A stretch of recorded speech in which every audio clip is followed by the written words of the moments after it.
نحمده ونصلي على رسول الكريم اما بعد فاعوذ بالله من الشیطان الرجیم بسم اللہ الرحمن الرحیم۔ محترم سامعین و سامعات، بہت سارے دوست احباب نے زمین کی پیداوار عشر کے اعتبار سے مختلف قسم کے سوالات کیے۔ چونکہ زمین میں اس وقت میں پیداوار آ رہی ہے تو دوستوں کی ضرورت تھی، اس لیے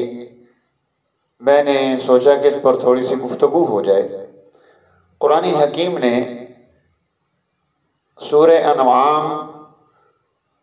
آیت نمبر 141 میں یہ بات ارشاد فرمائی، وَآتُوا حَقَّهُ يَوْمَ حَصَادِهِ، یعنی جس دن تم زمین سے اس کا حصہ وصول کر لو، تھریشر کر لو، کاٹ لو، تو اس دن تم اس کا حق ادا کر دو۔ اور بخاری شریف میں حضور نبی کریم صلی اللہ علیہ وسلم نے ارشاد فرمایا کہ جو زمین جو ہے فیما سقط السماء العشر، جو آسمانی پانی سے جس زمین کو سینچا جاتا ہے اس پر عشر ہے، اور جس کو کنویں سے پانی دیا جاتا ہے نصف العشر، اس پر نصف عشر ہے، عشر کا آدھا حصہ۔ اور اس میں ہمارے سارے دور میں جس زمین پر عشر واجب ہوتا ہے اس کی وصولی کے اعتبار سے تمام ہمارے حکمران خلفائے راشدین سمیت جس چیز کی رعایت کی ہے وہ ہے کہ اس کی وصولی میں عدل اور احسان، ان دو درجوں کو قائم رکھا جائے، تاکہ حکومت کا نظام بھی چلتا رہے، اور اس کے ساتھ ساتھ جو لوگ وہاں پر کام کر رہے ہیں ان کو کام کرنے کے اعتبار سے پریشانی کا سامنا بھی نہ کرنا پڑے۔ جیسا کہ پہلے ہوتا تھا کہ وصولی کے لیے مار پیٹ کرنا اور ان پر ظلم و زیادتی کرنا دنیا کی ساری قوموں میں اسلام سے پہلے یہی رواج رہا ہے، اور اس کو پیسا گیا ہے، کیونکہ یہ جو زمین ہے زراعت ہے، ترقیات میں سے زراعت کو بنیادی حیثیت حاصل ہے، اور اسی زراعت پر نظام عالم پورا کا پورا چل رہا ہے۔ اسی لیے یہ مرکزیت اس کو مل گئی کہ اس پر محنت کرنا، جدوجہد کرنا، اس کے ساتھ پوری سوسائٹی اور سماج چل رہا ہے۔ اس لیے جو آدمی اس پر محنت کرتا ہے اسے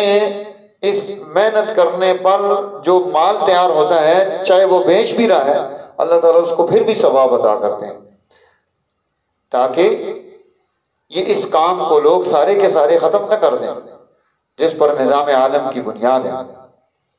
اب جو زمین ہم اس کو سیراب کرتے ہیں تو اس میں دو قسم کی چیزیں آ جاتی ہیں۔ ایک ہے کہ آسمان سے بارش نازل ہوئی، پانی نے اس زمین کو سیراب کیا، اور اسی طرح سے بغیر محنت کے آپ کو پانی مل گیا اور اس کو آپ نے سیراب کیا۔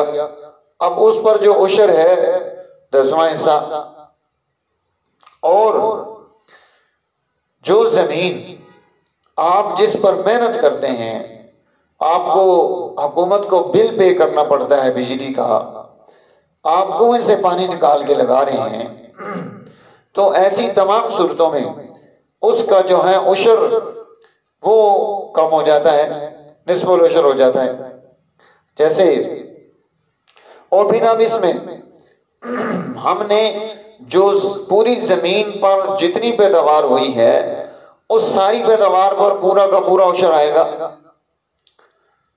اور اس میں سے آپ کمی نہیں کر سکتے، اس میں سے مزدوری کو پہلے نکال لینا ایسا نہیں ہوگا، جو آیا سارے پر ہوگا۔ اور جو زمین جو ہے جو ٹھیکے پر ہے، چاہے وہ ٹھیکہ نقد کا ہو، چاہے وہ جو ہے آپ نے اس میں غلہ اناج دینا ہو، اس صورت میں کسان جو ہے وہ ذمہ دار ہوگا کہ وہ اس کو ادا کر دے۔ اگر زمین بٹائی پر ہے تو پھر زمیندار اور کسان دونوں کو جو حصے ملیں گے اس میں سے اپنا اپنا وہ عشر نکالیں گے، اور جتنا بھی اس میں سے زمین میں سے نکل آئے اس تمام پر عشر جو ہے وہ آ جاتا ہے کہ اس پر عشر دیا جائے۔ اگر سرکاری محصول کہیں کوئی وصول ہوتا ہے، حکومت کوئی ٹیکس لے لیتی ہے، تو اس سے عشر منہا نہیں ہوتا، عشر آپ کو پھر بھی الگ ادا کرنا پڑے گا۔ اب ہم نے دینا کتنا ہے؟ یعنی جو زمین کی پیداوار ہم نے بغیر محنت کی ہے، اس میں 1 من میں 4 کلو، چاہے 4 کلو گندم دی جائے، چاہے 4 کلو جو ہے آپ اس کے پیسے دے دیں، اور اگر زمین پر آپ نے پیسوں سے پانی لگایا ہے خرید کر، تو اب اس پر آپ کا عشر آئے گا 1 من میں 2 کلو، اور اسی اعتبار سے یعنی 10 من ہو تو پہلی صورت میں کہ پانی پر محنت نہیں ہوئی تو وہ 1 من اس پر جو ہے آپ کا عشر آ رہا ہے، اور اگر محنت کے ساتھ پانی کے ساتھ آپ نے کیا ہے تو 20 من میں پھر آپ کا 1 من آتا ہے۔ تو یہ صورت آپ کی بنے گی، یعنی 4 کلو اور 2 کلو پلس آپ بڑھاتے جائیں، آپ کے پاس 20 من ہے، 100 من ہے، تو ان تمام پر بھوسا جو ہے اس پر عشر نہیں ہے، پیداوار پر عشر ہے۔ لیکن جو لوگ بھوسے کا کام کرتے ہیں تو انہیں اگر ان کا کوئی بڑا کاروبار بھوسے کا ہے، اسی پر ان کی زندگی کی بنیاد آ گئی ہے، تو وہ جو ہے کیا کریں گے، وہ اس پر اپنے زکوٰۃ کے اعتبار سے جو مالی